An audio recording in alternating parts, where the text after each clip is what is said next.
Lincoln Ellsworth was a polar explorer from the United States and a major benefactor of the American Museum of Natural History. Biography. He was born on May 12, 1880 to James Ellsworth and Eva Frances Butler in Chicago, Illinois. He also lived in Hudson, Ohio as a child and attended Western Reserve Academy. Lincoln Ellsworth's father, James, a wealthy coal man from the United States, spent $100,000 to fund Roald Amundson's 1925 attempt to fly from Svalbard to the North Pole. Two Dornier wall flying birds, the N-24 and N-25, attempted to reach the North Pole on May 21.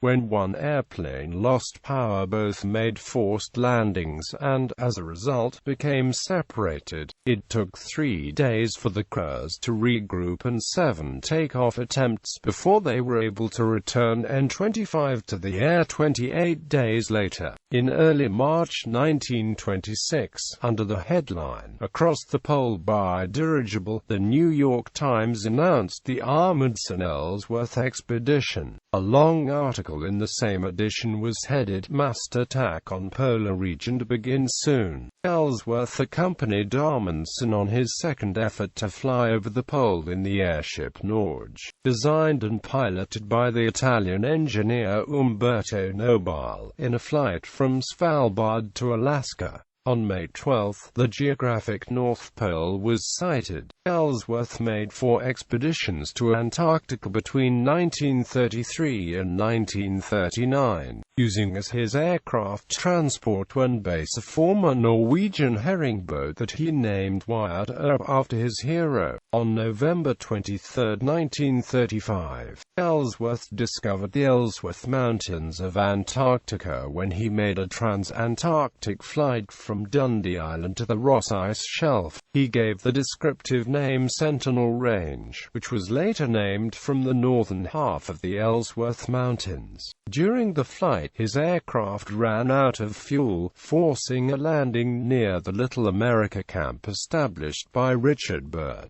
Because of a faulty radio, he and his pilot, Herbert Hollick Kenyon, were unable to notify authorities about the landing. The 2 men were declared missing, and the British research ship Discovery sailed from Melbourne, Australia on a search mission. The 2 men were discovered January 16, 1936, after almost 2 months alone at Little America. They returned to New York City on April 6, and the support ship, the MS Wyatt Earp, arrived separately 2 weeks later. Mount Ellsworth and Lake Ellsworth, both in Antarctica, are also named after him. Honors. In 1927, the Boy Scouts of America made Ellsworth an honorary scout, a new category of scout created that same year. This distinction was given to American citizens whose achievements in outdoor activity, exploration and worthwhile adventure are of such an exceptional character as to capture the imagination of boys. The other 18 men who were awarded this distinction were Roy Chapman Andrews, Robert Bartlett, Frederick Russell Burnham, Richard E. Byrd, George Cruikshank, James L. Clark, Marion C.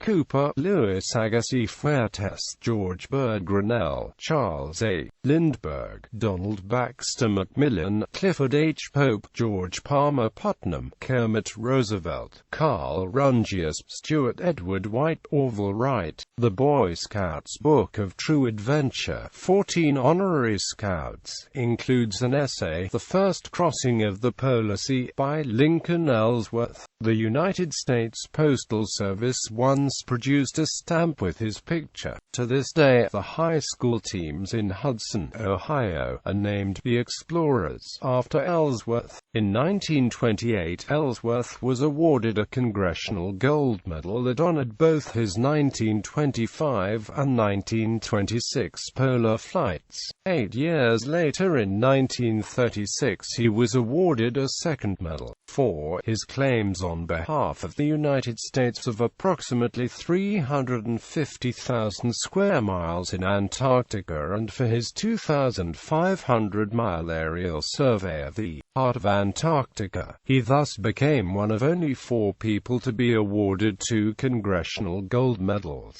The Antarctic base Ellsworth Station was named after him. In 1937 he was awarded the Patron's Gold Medal of the Royal Geographical Society for his improvements in the technique of polar aerial navigation. The Hall of Lincoln Ellsworth at the American Museum of Natural History is dedicated to his Arctic and Antarctic voyages.